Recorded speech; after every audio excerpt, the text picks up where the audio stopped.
Welcome back to Dark Souls 2 Scholar of the First Sin Edition. My name is The Quiet Knight, and this is going to be episode 3 of what I have decided to call a slow run, because I am running very slowly. We find ourselves here in No Man's Wharf, I believe the area of the name. The area of the name. I believe the name of the area is. And it's a dark area, so we're going to light our torch and see what we find. I think it's going to be mostly pirates. Like this guy. And dogs.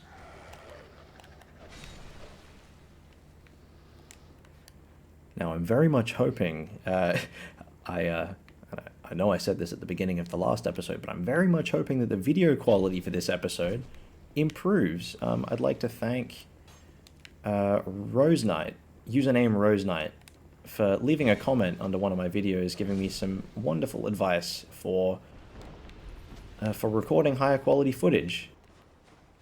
And I'm hoping that by using their advice, that this one ends up looking a little bit better. And if not, we'll try again for the next one. I will learn. Slowly, but definitely I will learn.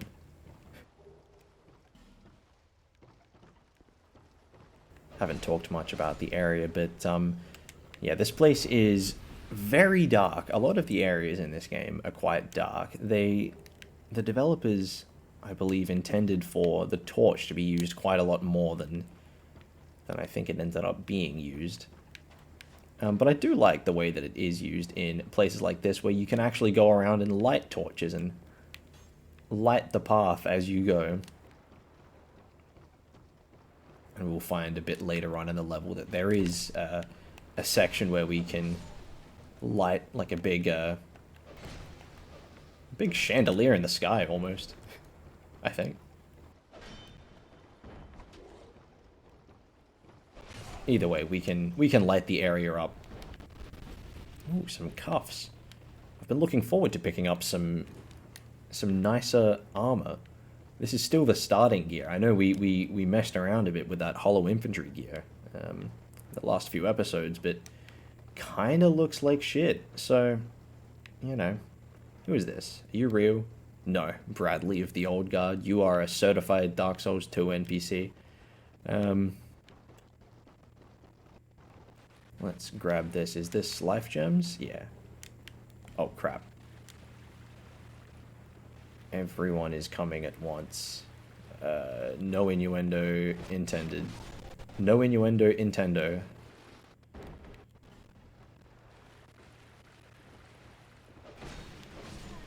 Oh, this is... Oh. I was going to say, this is quite efficient. They walk down the ramp. I kill them. Wonderful. For anyone wondering why I wasn't dodging or anything, don't want to put my torch out in the water.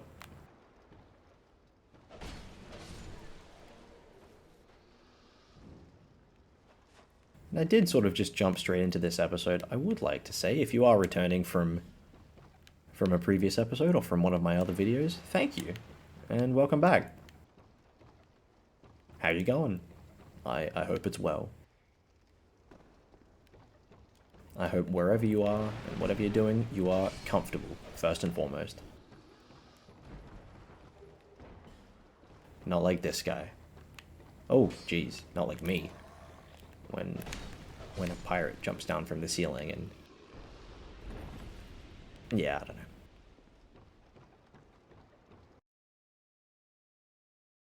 know. Alright, so we've got our new wristwear in place. Oh. I know that dogs in Souls games are often people's least favorite enemy. I can definitely see that in Dark Souls 3 in particular. Those dogs are atrocious, but in this game, I think they're not too bad. They're a lot less jumpy. And here we find Lucatiel again.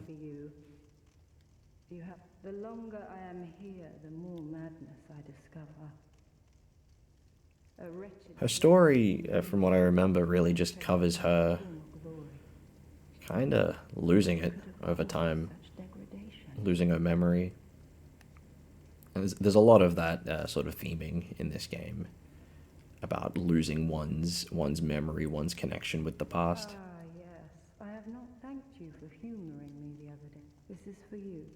Yeah, she gives you a human effigy, which can reverse hollowing and put your health bar back to what it should be, but like she just said, she doesn't know what it is. Our land of Mirror is surrounded by enemies and constant. Even though she is a hollow, who could very much use it. Only one way up in Mirror. Join my fat with two. Quite sad, really. I was raised to wield a sword from life was. I had swift success, and then I. Very sad. Have you heard of the undead? An undead gradually loses. Yeah, so she talks about the undead curse, not knowing that she, in fact, is an undead. Can only hope. I'm sorry. And that is the end of our dialogue. Alright. Sorry to be in a rush there, but the torch timer is ticking down, and I'm gonna need that for the gutter later. When I inevitably die 50 times trying to pull off some kind of acrobatic jump. Yeah, the dogs in this game are absolutely fine. Very chill. Ooh, scimitar. What was the weapon I was trying to work towards again? I think it was the Grand Lance. I'm still going to try and do that. Before we go up that way, which is the way to progress, let's, I'll punch these wheelbarrows. Wheelbarrows? Wagons. You get me. I'm going to punch these out so we can get through to this little middle area. Oh, come on.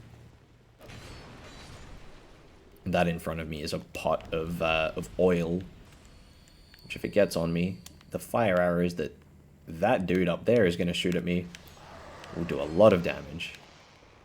Oh. Ow.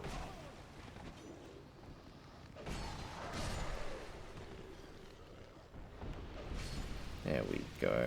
And I know there's an archer around here.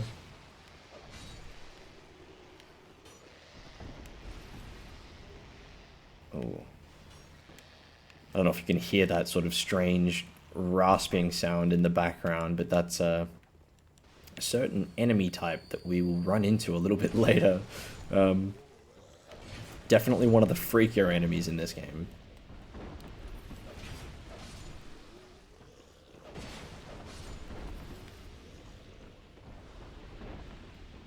But speaking of armor, we'll be finding some here. It's not very good armor. Let's have a look.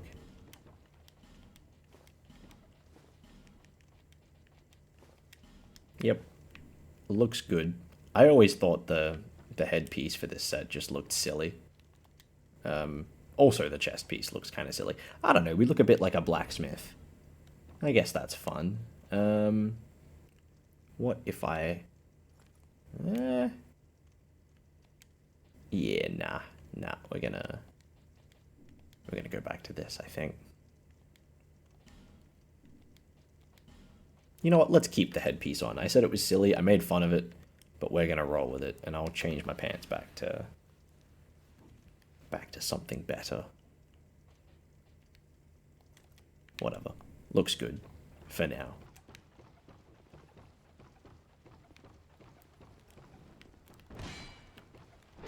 For all its flaws, people do quite often say that this game still has the best fashion out of any of the Souls games.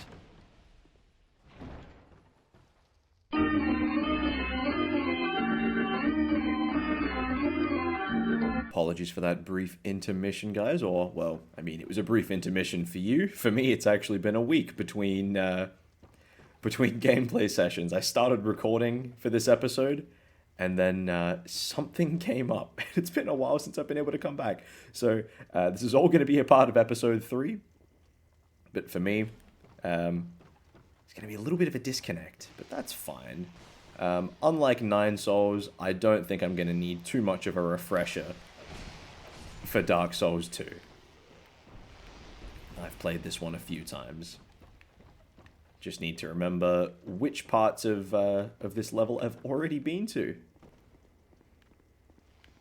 I kind of can't remember what I had already talked about last time. Oh, I have no stone in my inventory. That's odd. Might have to run back and... You know what? I might run back. No, that's a bad idea. That's a bad idea. I actually don't need the Pharaoh's Lockstone. It's kind of not necessary. That is a mechanism through which I can light up the area. I assume I spoke to Lucatio. Yes, I did. I'm probably going to cut a little bit of this out.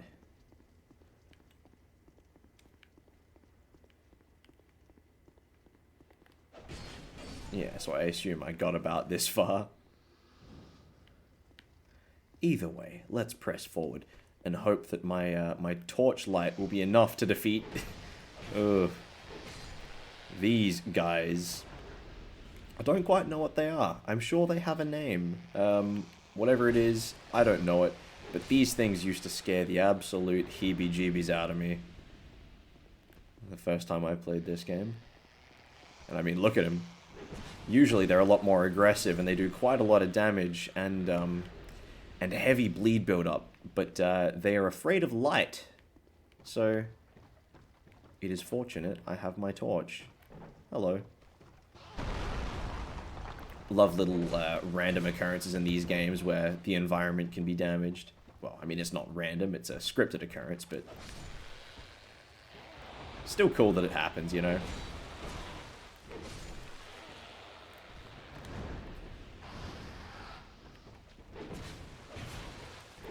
Thankfully, these guys are not too much trouble. With the power of our trusty torch and fire longsword, we are well equipped for this area. Although that being said, my durability on the longsword is looking pretty low. Can't remember if I have any repair powders. I'm assuming I do. Great sword. That's a Berserk reference, that one. I'll pull that out in a moment. But this has always been one of my favorite weapons to use in this game. Just a big bloody sword. Nothing too complicated about it. Just hits hard and moves slow. Perfect. Although it's not what we'll be using for this run. I'm committed to the Grand Lance. I think I said it before, and I'll say it again. And yes, I do have some repair powders. Very nice, because otherwise I don't think I'd be making it too far through the rest of the area. There's a few of our pirate friends up here just waiting to cut me into ribbons. These things, well, those enemies, they hurt a lot if they get their combos off. You can go from very much alive to very much not in an instant. So this rings the bell. You can see off in the distance there's a pirate ship which is going to now slowly come into dock, and we'll be able to board it. And we can seek passage on the ghost ship to lands unknown and unforeseen. Except they are known. It's the Lost Bastille, and I've already been there. We're just going to approach it from a different direction. But, you know, it doesn't sound as good as lands unknown and unforeseen. I think that's got a better ring to it. A few more of my freaky friends down here. And you can see that one, he was having a bit of a freak out. That indicates that they are shaking off their fear of the light. And will, in fact, be aggroing. Let's see, this gentleman here who is fooling no one.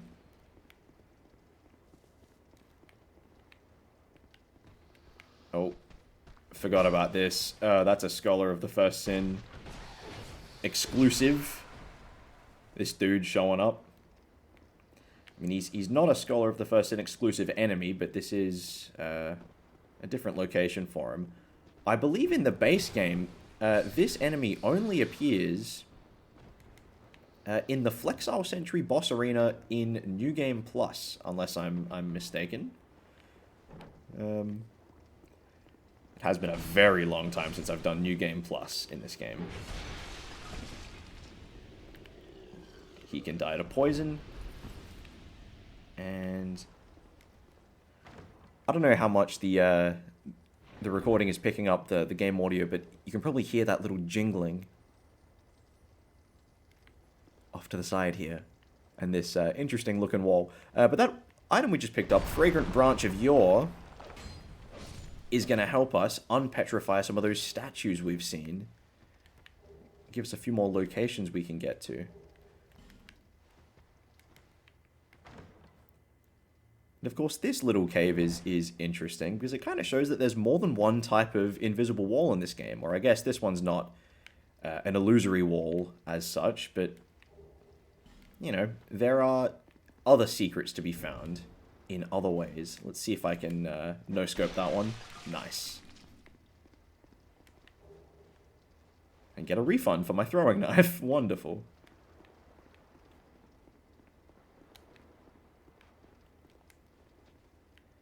And you might be wondering why I'm lighting all the torches. I don't think there is any real purpose other than I like it. And you see coming up here is a normal illusory wall. Very cool From Software. Although I'm pretty sure the item in here is not... I mean, it's a large Titanite shard. That's nice, I guess. Saves me from buying more. Yeah, not the craziest of secret treasures. And coming up here, don't accidentally attack this guy because he is the fan favorite NPC Gavlan. Who are you? I, Gavlan. Indeed. Gavlan will, Gavlan deal.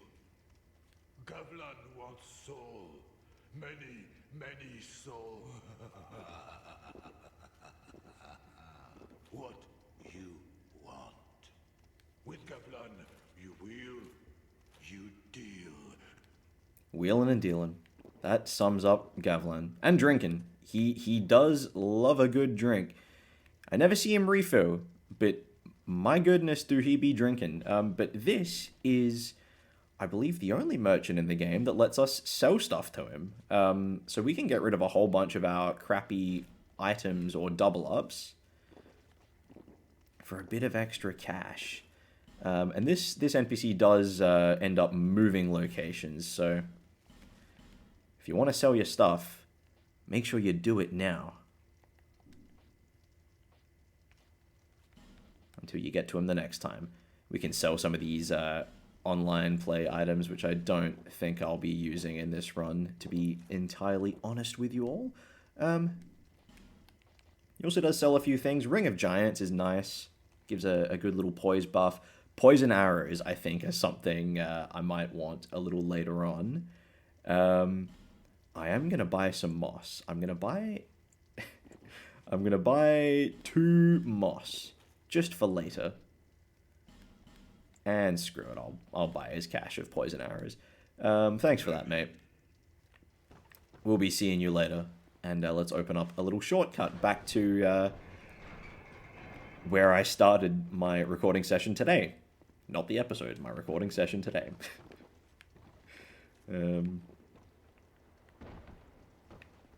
Excellent. Well, let's move on. There's only a little bit of this level left to go, I believe.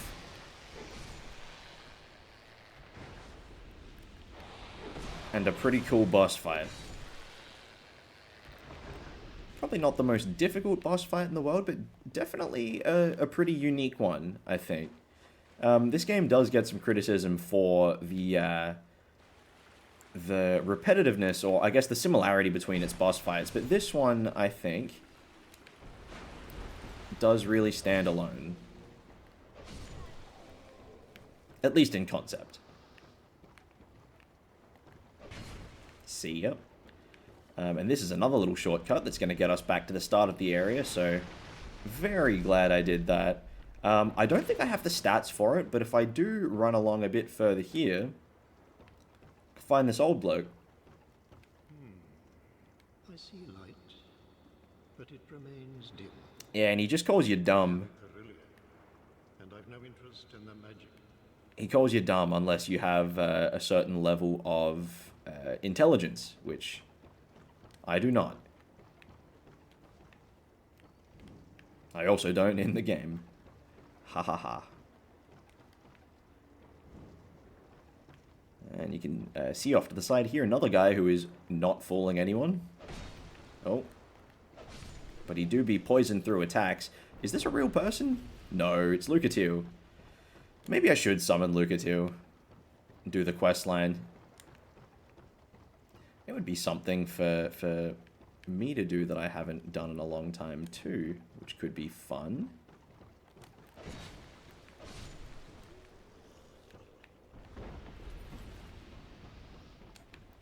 Just a few more enemies to clear on the boat. And then we should be moving swiftly onto this episode's first boss fight. Or if all goes well, I should be fighting 2 or 3 bosses today.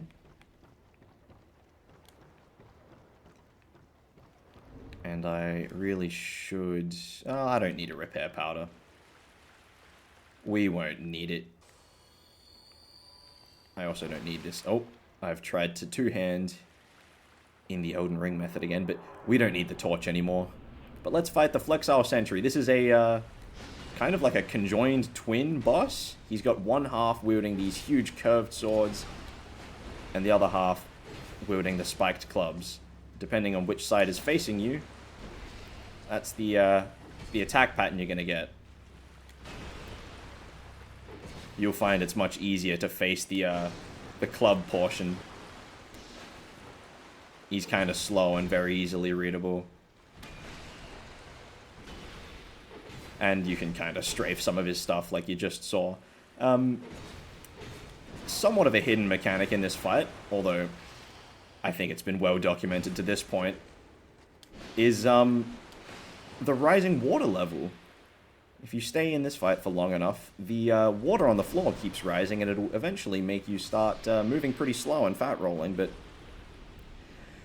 quite rare to spend so long in the Flexile Sentry boss fight. So, yeah, cool boss in concept, but our fire longsword is simply too powerful. And speaking of fire, this, I think, is something we may be using a little bit later. The Pyromancy Flame and the Fireball Pyromancy.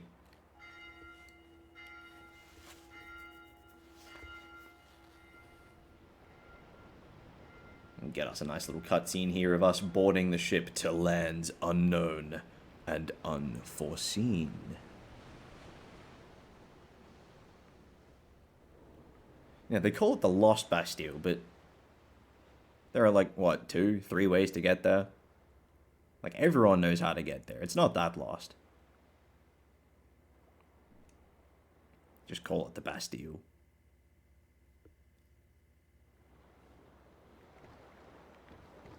Although, I remember the first time I finished up that cutscene and ended up here. Because the game spawns you like this, facing the boat, my first instinct was just to run straight forward, like I suppose a few people did here. That is instant death. You just die if you move forward, so no, unintuitively, you do have to turn around and walk onto the beach here. I do wonder if that was intentional or just something that the developers perhaps forgot about. I forgot my sword is very damaged, but hopefully we shouldn't need to swing it again until I get to a bonfire. Which is coming right up. There's also a few little items like, ooh, what's that there? A few little items to grab before we get there. Some people might find that a boring way to play the game, to like really go out of your way to get every item, even though I know that what's down there is thoroughly unimportant and, you know, probably nothing I'm ever going to use. But I just can't help it.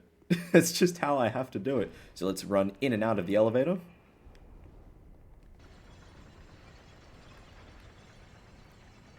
And right on down.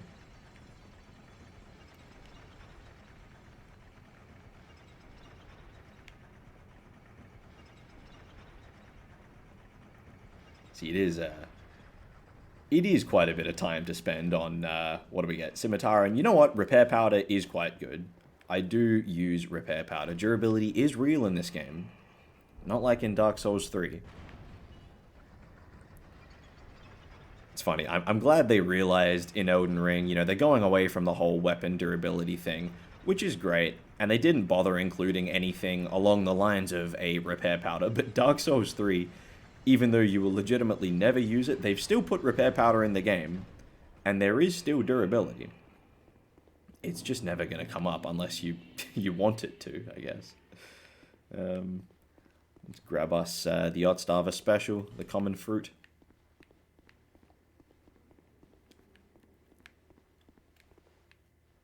It's a guy who hasn't made any Dark Souls 2 content for a very, very long time, but I saw him come up on my YouTube feed the other day, and it makes me happy to see that he's still out there making good content and getting lots of views, even though he's doing different stuff. He was always one of my favorites to watch. Alright, back in Majula, I think let's crack open a couple of these cold ones and get some level ups, you know? How does that sound?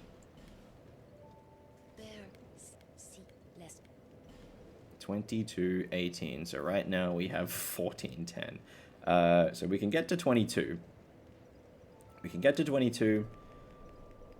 I think let's get to 18. Oh. Let's get to 14:18 first. Let's just do a balanced buff. Yeah, that sounds good. And we'll get there eventually. Leveling up is a lot faster if I kill the merchant over in the house over there and steal his clothes, but you know, can't always get what you want.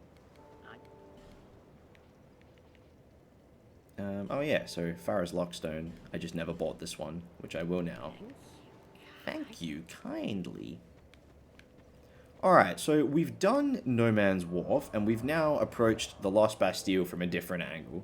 So we've got a couple of ways to attack this. We've also got ourselves a Fragrant Branch of Yore, which can unpetrify a statue and lead us down an entirely different path, which, to be honest, I might be inclined to do first, just because there are a couple of cool little power items we can get ourselves. Things to increase our survivability,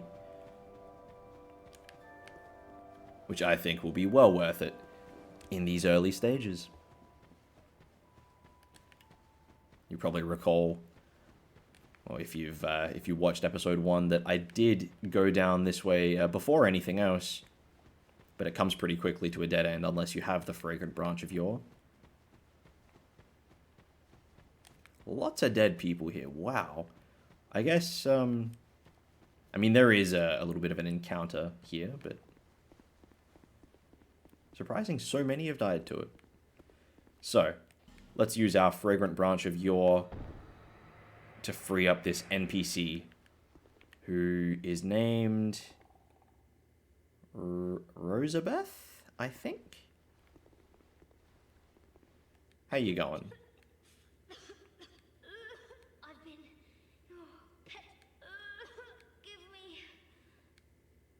Yeah. No. So this NPC will eventually go back to Majula as well. Rescuing me. Oh, gives you some useless crap.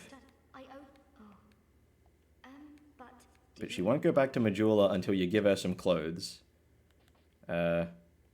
Which is another unique thing in all of the Souls franchise, I think. I don't think there's another NPC that you can dress up. But in this game you can, and she won't go back to Majula until you do. So she can have my spare Hollow Soldier helmet. Yeah, there you go. I have my his name is Carillion of the Fold. Carillion of the Fold is the old guy who told us we were a dumbass back in No Man's Wharf. When he set out for Drangleic, but what? Oh. Yeah, so this NPC ends up being a merchant that can sell pyromancies and can level up your pyromancy flame. So yeah, got a couple of things we can buy. For now, we're just gonna let her go. After I change into this, I'm not, but perhaps. And now we can pull the lever and open up this completely inconspicuous door. Except that we'll open up a few more doors and free up some of these. I want to call them Bolchinians, like in X-Men. Bloody hell, Men in Black 2, the Bolchinians, but they don't have balls for chins, they just have balls for balls, which, you know, is not really a clever name I can come up with there. It's just ball men. But yeah, it's a fun little ambush. You just get jumped by 15 dudes with leprosy. And yeah, that's what I mean by getting some little power boosting items, or survivability boosting items. Estus Flask Shard, obviously extremely useful. If I recall correctly, there's you can have 12 total flasks in this game. It's funny, off to the side here, there are a couple of doors with enemies inside them. There's 2 on the left-hand side of this stairwell, and 2 on the right, but the enemies, and there's just nothing in there. It's just a couple of enemies and nothing, but there is an item in this room here, at least. And I'm hoping this guy drops some of his armor, because it's cool. Ooh, he dropped the worst part of his armor, the least cool part. I guess I should have been more specific.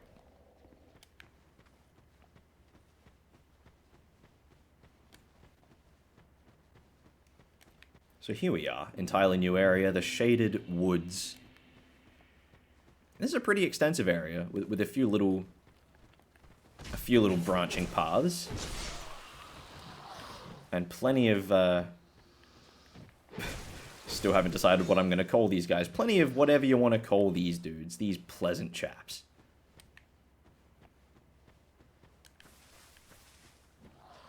There's 2 variants. The ones that use the bone clubs there, and the ones that throw rocks at you. Neither of them are too much to speak of, unless you're very, very early game. Like you would have seen in episode 1, it took us quite a few hits to kill just one of these guys. But now with a sufficiently upgraded weapon, ow, we can deal with them without too much trouble, eh? Get ourselves a nice Faris Lockstone. There'll be plenty of opportunities to use those later on for treasure and puzzles and whatnot.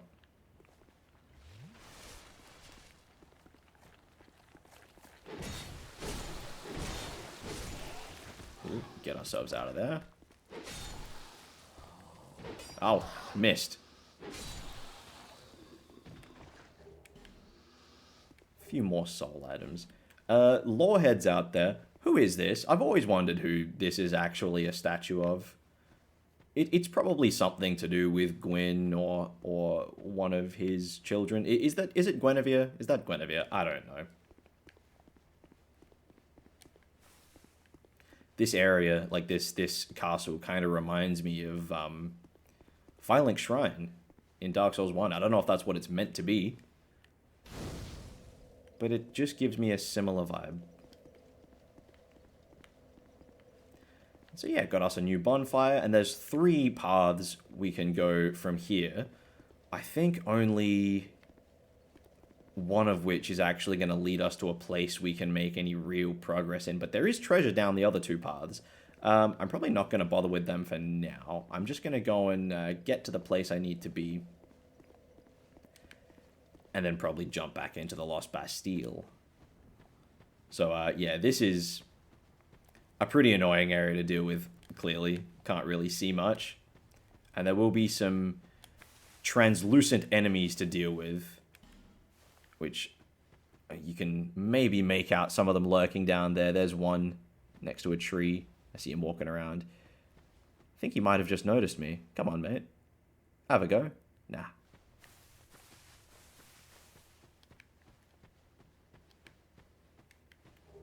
Grab us a fire seed so we can buff that pyromancy flame later. And this is Leave me be.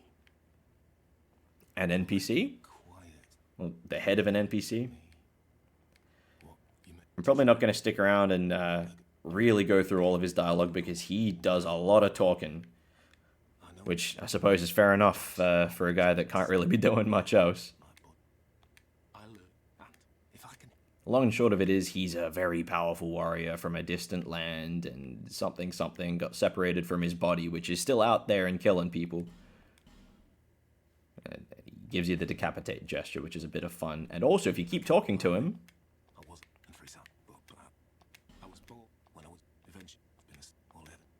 he'll give you something cool. He gives you his helmet, which is, I think for this point in the game, the highest defensive value helmet you can have. And so a lot of new players end up just slapping that on and rolling with it. Or, I guess, not rolling with it, because it's quite heavy. Oh, we're getting attacked. If you attack these trees with the faces on them, they should draw the fire of the invisible boys for a time, while we run away bravely. There is a bit of treasure up on this ledge that I'd like to have.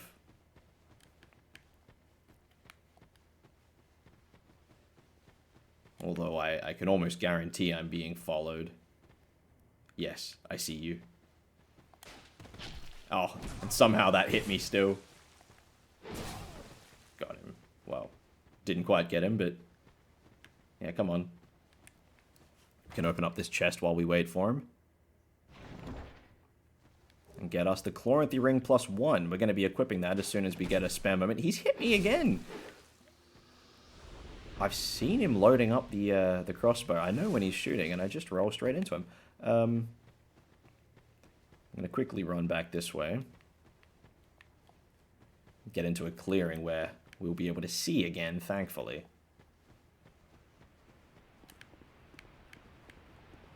I will be going back to that area to pick up the rest of the items. There are a few cool things lying about that I would love to have in my collection. And probably never use. But I'll get me the bonfire and collect a few more items around this little area here. Such as this Radiant Life Gem. Oh, he's still alive. Oh, he's really still alive. Yeah, I don't think I really want to be trying to properly progress through this area just yet, because, well, I mean, I definitely could, but I am lacking a bit of damage.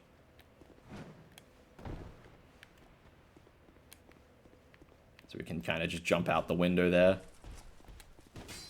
Which is a cool little shortcut the developers left in for us.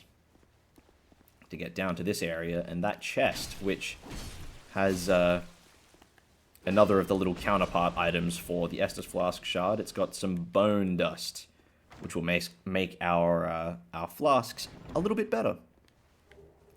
We'll be getting just that bit more bang for our buck every time we try to drink a buck. So this can be oh, I don't want to use the item, but that can be unstoned for another little path, which I won't be doing yet. I want to maintain my fragrant branches of yore for more important areas for now, until I can get a few more for exploration purposes. Black Knight Halberd is another weapon I was thinking about using for this run. because it's really cool. It also requires a faith investment, which I kind of can't be bothered with. And I've also done runs with it before, so that's not as fun.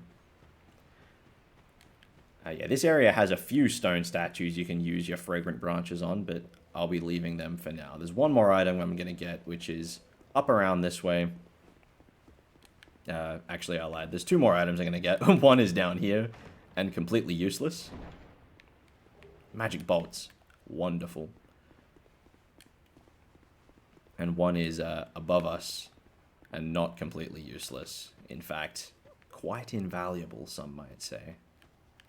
Oh, crap. Don't know if I've mentioned the Forlorn yet. Being a Souls game, of course, you can be invaded. But in some areas in Dark Souls 2 Scholar of the First Sin Edition, you can be randomly invaded by the Forlorn. He's a bit of an arsehole. Oh, shit. We just picked up some nice smithing items. Couple of... Well, got us a nice Titanite chunk. And a petrified dragon bone. I can see you over there, Forlorn. Come here. You are fooling no one. Get me a life gem. Come here, mate. Stop being the way you are.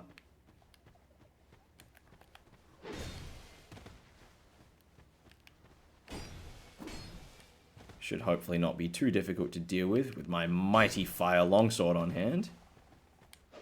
And the poke attacks that it brings. Yeah, poke attacks just, oh wow, are very strong in this game. I think a lot of the speedrunners use the, oh, ow, missed. Used the Estoc as their main DPS if they weren't doing like a magic build.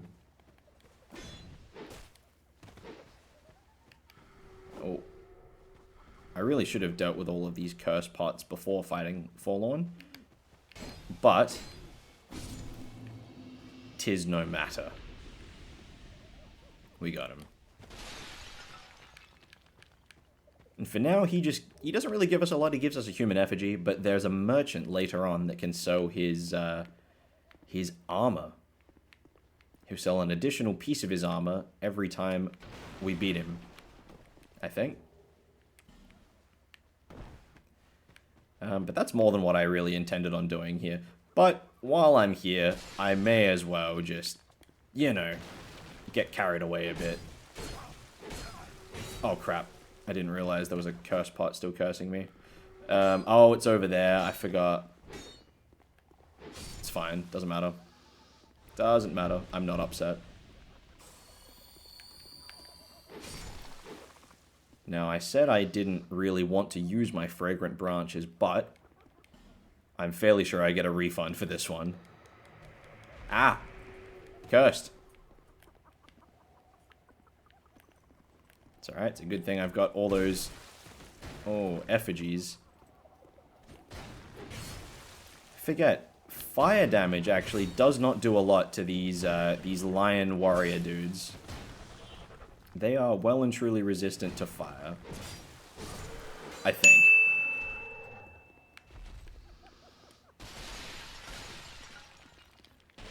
And in this chest here, there is not only a replacement fragrant branch of yore, but a full armor set. The Lion Mage set, which I won't be equipping now. I will be equipping that if I end up doing some magic stuff, because it decreases casting time, I should say. Decreases casting time. Oh, whatever. I'll go down here.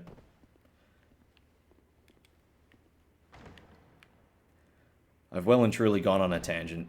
An adventurous tangent. Homing soul mass is something I won't be using.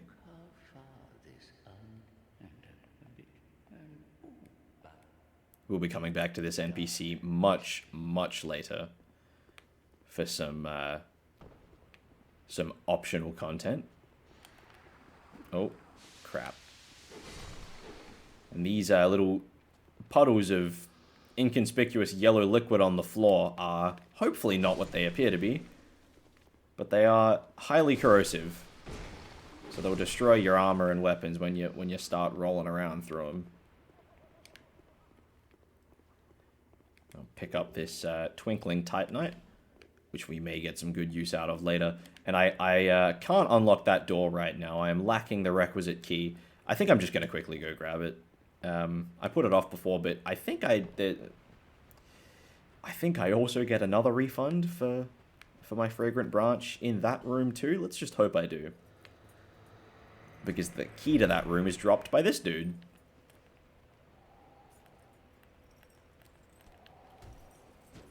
Kudos to whoever I found out that from originally, so I didn't go around wasting all of my branches on random dudes. Oh, accidental jump attack. Please die. Thank you. Thank you for the key. And I'll need to go all the way back around. Might speed up the footage for that. Who knows? I've noticed I like to say these things while I'm recording. And then when I'm reviewing the footage, I go, oh shit, I did say I was going to do that, didn't I? And then I have to do it. But we'll see. Sometimes I don't. Sometimes I'm lazy.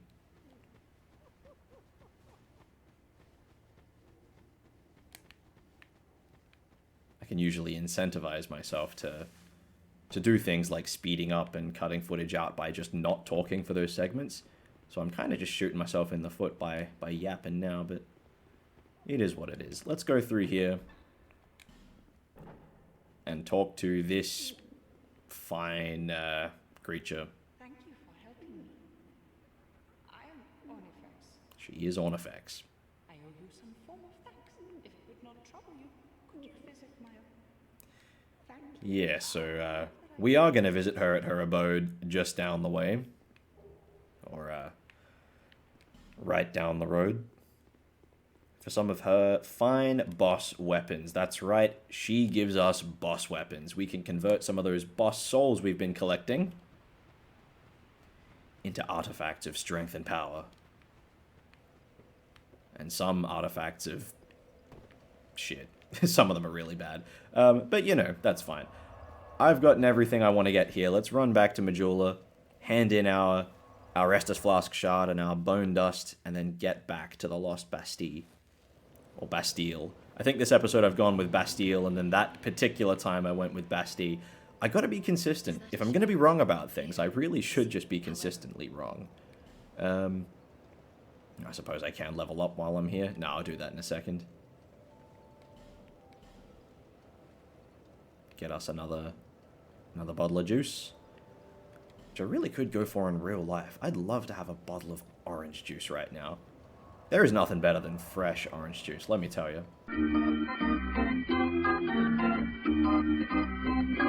Alright, we are sufficiently loaded. Let's level up quickly. Still not going to be able to get to what we need for the Grand Lance just yet. It is quite stat intensive, this weapon. But 2 more levels and we'll be there. 2 more levels and we'll get ourselves a brand new weapon. Isn't that exciting? But for now, let's run along to the Lost Bastille.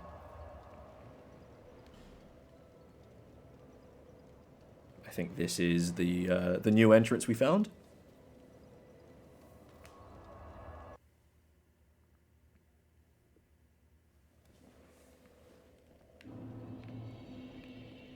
I'm probably not going to cover all of the Lost Bastille on one episode. I think there's a boss fight I have in mind coming up that I'll probably end the episode on. And then do a bit of cleanup duty and covering the rest of the Lost Bastille after that. But for now, I'm going to play a bit of... oh, shit. You sneaky boy. I'm going to play a bit of Metal Gear Solid. Go on a somewhat of a stealth mission. Get me my my trusty light crossbow and my wood bolts. Ow. Why do I say ow for that? It's ow because it hurts to lose resources for no reason.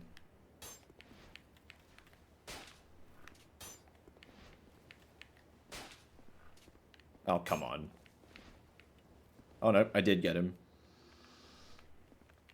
But we're not done yet. Apologies for the cheese tactics, but I don't want to deal with archers. Or dogs.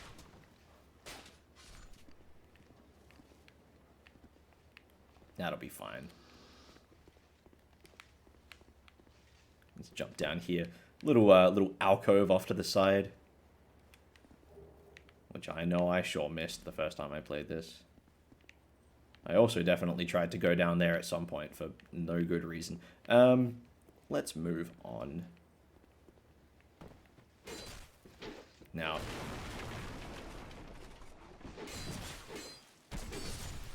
I'm trying not to spawn a certain enemy yet. Not until I clear away all these silly dogs and archers.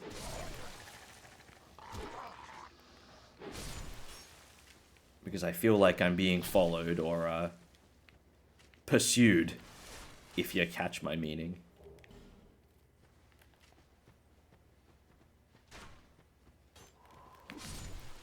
Here he is. Right on cue. Mr. Pursuer. Who's gonna do pretty much all the same crap he did last time. But I am thankful that they keep showing up and giving me lots of money. And Twinkling Titanite shards are also quite nice. Thanks, mate. I do appreciate it.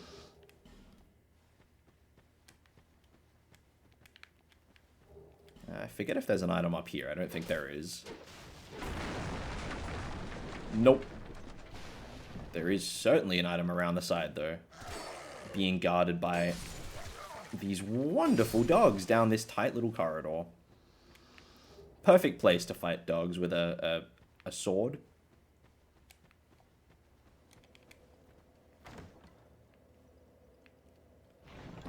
And in quick succession, we've got ourselves another Estus Flask. And potentially enough souls to get the last 2 levels to get us to the Grand Lance. We will see.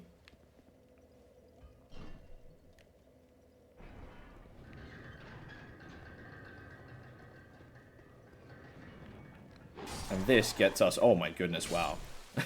Wasn't expecting to take that much damage so quickly. But this gets us back to the Macduff Blacksmith Bonfire. So we'll be heading back up the stairs. There is another petrified statue man that we'll be unstoning to move ourselves forward. But for now, let's quickly jump back to Majula.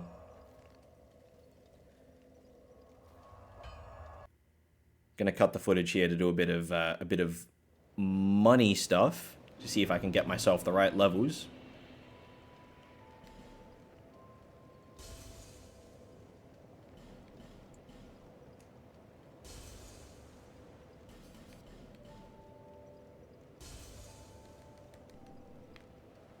Alright, let's hand in the flask shard. Get OJ bottle number 6. And come on, come on. All we need is 2 levels. Yeah, we can make it. We can make it. Ladies and gentlemen, we can wield the Grand Lance. But do we have enough money to upgrade it? Let's find out. Get rid of that. Where is it? There it is. Boom. Some big, hefty poke attacks. They really are quite stamina intensive. I'll probably use this one-handed for a bit. A little less stamina intensive, and the attacks are a bit faster. And it might give me a chance to use that Pyromancy Flame I was talking about. But let's see how far we can upgrade it. We've got enough Titanite shards to get to +3. But not enough large shards to go any further past +4. So we gotta drum up some cash. I'll be around.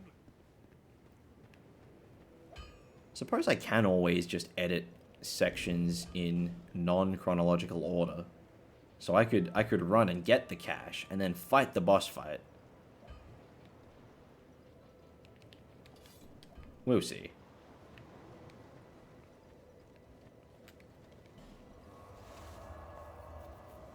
Nah, I think as one final hurrah for the Fire Longsword, we're going to go and fight the boss as we are now. So back to Macduff's workshop.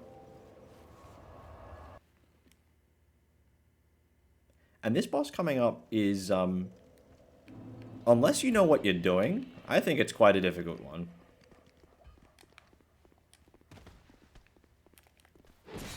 Could have maybe killed those dogs so I don't get chased.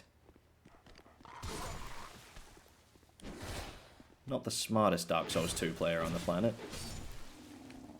I am certainly one of the Dark Souls 2 players on the planet.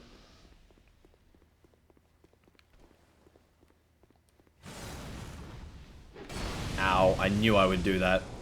I thought surely I'm out of range of it. No, I was not. Really showing off my my incredible gameplay skills. Can you tell that I've beaten this game without dying before?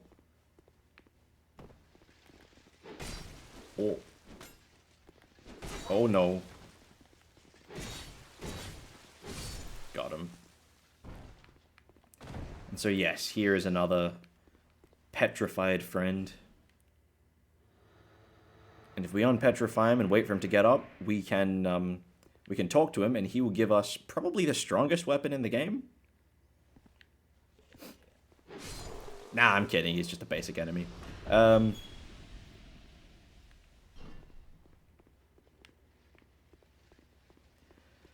Run in and out of the hallway to bait the army of dudes who will come and try and gank you. I learnt this lesson the hard way.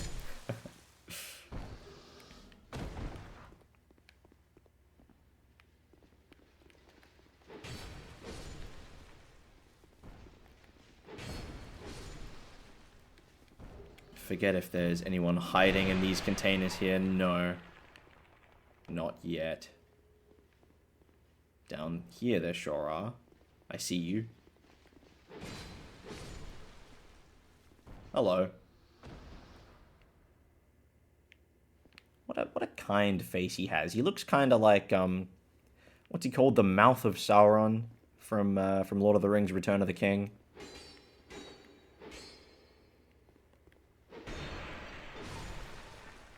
And he played just about as much a role in this game as the Mouth of Sauron did in that movie. There was a ladder there we can go up. We're not going to. It's not going to make any difference as to where we're going. Just the route through which we get there. Just because I wanted to get myself blown up is what I wanted to do. I wanted to just get rid of all of the enemies in this area before going for the boss.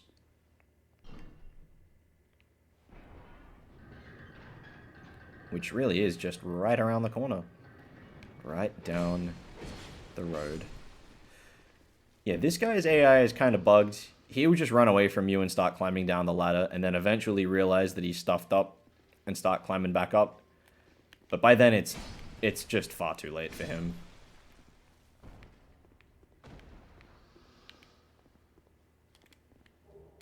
Get us a Radiant Life Gem. I probably shouldn't need to use the Human Effigy. But I will. I've got plenty. Better to be safe than sorry. And I certainly don't want to run into another problem where my computer runs out of storage space again and the recording stops mid-boss fight. So we gotta make these boss fights one and dones, you know? First tries. One take Jake. First try guy. You know what I'm saying?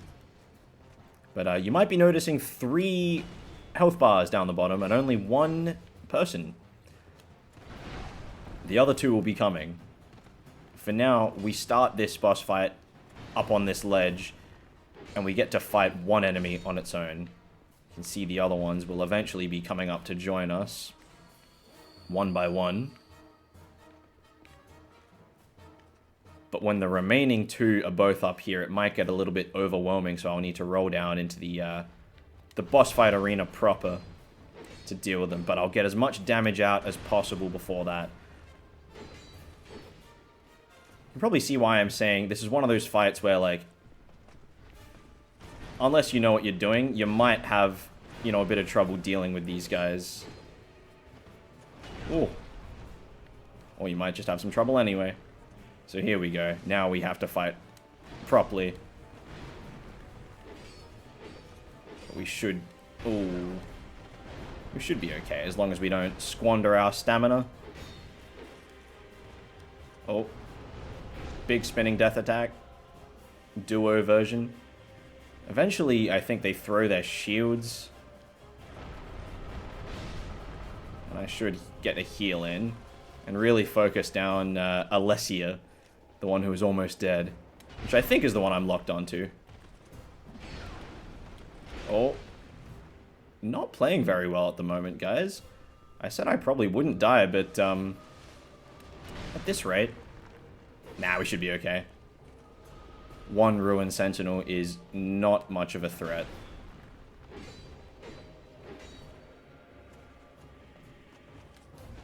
But this has probably given us the most trouble out of any fight so far.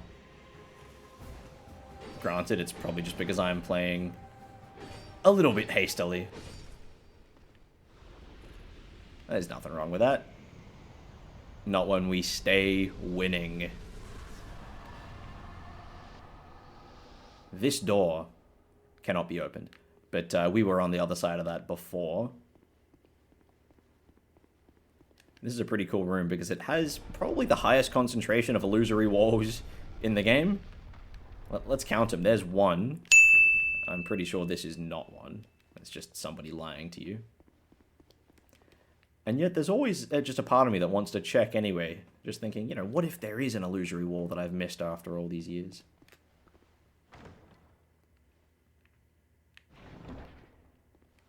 Get ourselves the Hush spell, which I will never use. Here's illusory wall number 2. Pretty useless one. Get my get a few more homeward bones. You can jump across this gap, but you don't need to. Oh. And here is illusory wall number 3. Which has the sequel to The Buckler, the Target Shield. For all you parry lords out there. This is illusory wall number 4, which contains, of course, nothing. Nothing at all. Pretty cool. Illusory wall number 5. Which has a rusted coin. You know, I just said it had nothing. Does this have one of those ghosty boys? I'm just gonna check. There's probably no reason for this. No, it doesn't. I have wasted my my torch. But yeah, 5 illusory walls, pretty good. And guess what? I bet you weren't expecting number 6.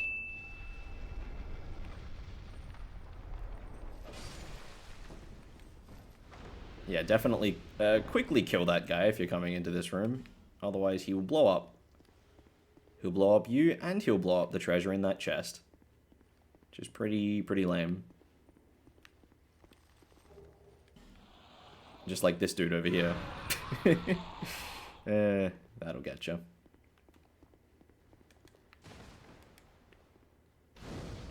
So here we are at another bonfire. This is kind of like the midway point for the Lost Bastille. There is certainly more level beyond this point, and more boss fights, that's for sure. For now, though, I'm just going to jump down this ladder into a dark area and fight another pursuer. That's right.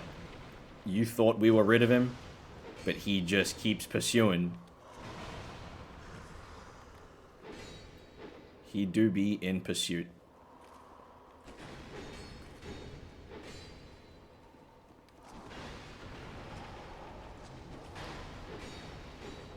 And he do be dead once again. Thank you for your money and for your twinkling titanite. There's also a treasure chest down here. Oh, there's an item there. Large club. A weapon I would not be using.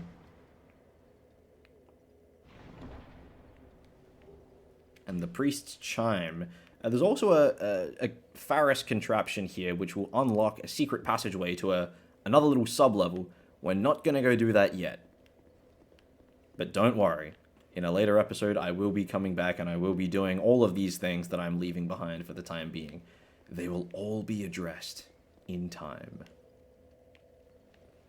In time. For now, it's back to Majula.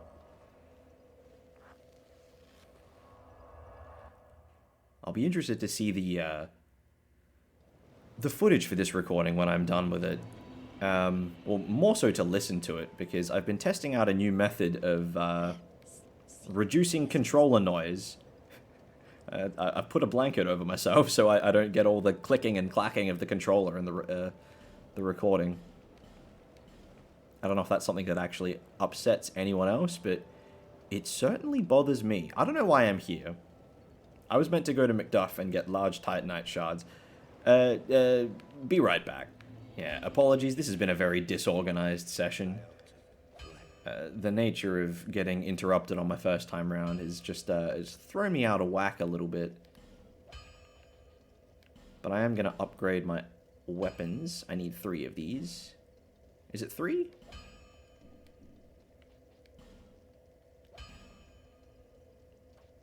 I could have upgraded the fire longsword a bit more as well, but screw that. We've got the new meta, and I'll be using my Titanite chunk on this as well.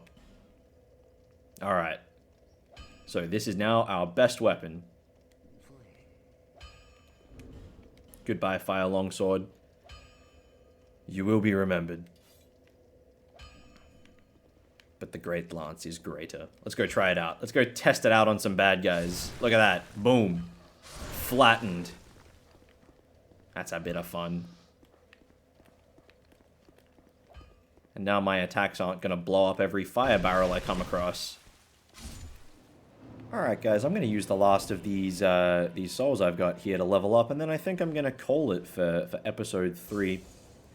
Once again, if you're coming back from episode 2 or from my my other series I've got going on at the moment, 9 Souls, thank you. Thank you so much for watching.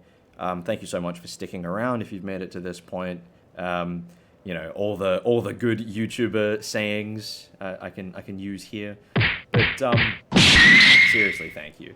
And once again, if you have any feedback for me, anything at all, whether it's regarding the footage or the audio or the gameplay style or the stuff I talk about, or hey, even the game I'm playing, please let me know. I'm always looking to be interacting with people in the comments and just, you know, getting better with every video. So, yeah, really, again, thank you guys if you've stuck around to this point. But let's get these level ups in. I think it's probably time to have a little bit more health. I've got the stats for the Great Lance now. Let's buff up a bit. Let's go 18 health and 18 endurance. Nice and even. Get ourselves a little bit tankier for the tougher enemies to come. But with that, I'm going to wrap things up. Thanks very much, everyone. This has been The Quiet Night, and I hope you're having a quiet night.